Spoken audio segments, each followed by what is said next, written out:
couple of stories. So, my son Ewan is 7 years old. He's our firstborn son. And yesterday, after we had dinner at the Prime Minister's house, the food was so good and the Prime Minister was so kind to our 3 children that Ewan came up to me afterwards and he said, "Dad, I think maybe I could live in India." But I think after about 90 minutes in the Jaipur Sun today at the Great Palace, he suggested that maybe we should move to England. So you take the good with the bad here.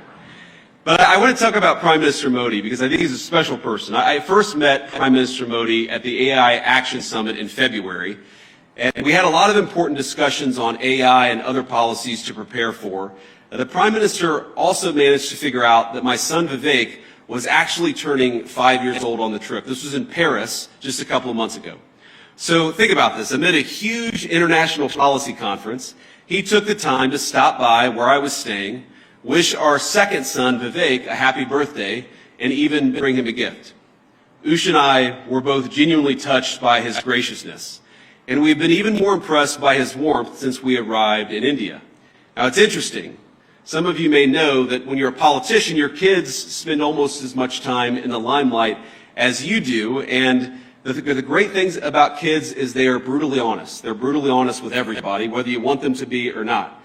And our 7-year-old, our 5-year-old, and our 3-year-old baby girl, Mirabelle, it's interesting. They've only really attached themselves to, they've only really liked, I should say, they've only really built a rapport with 2 world leaders. The first, of course, is President Trump. He just has a certain energy about him. But Prime Minister Modi, it's the exact same thing. Our kids just like him.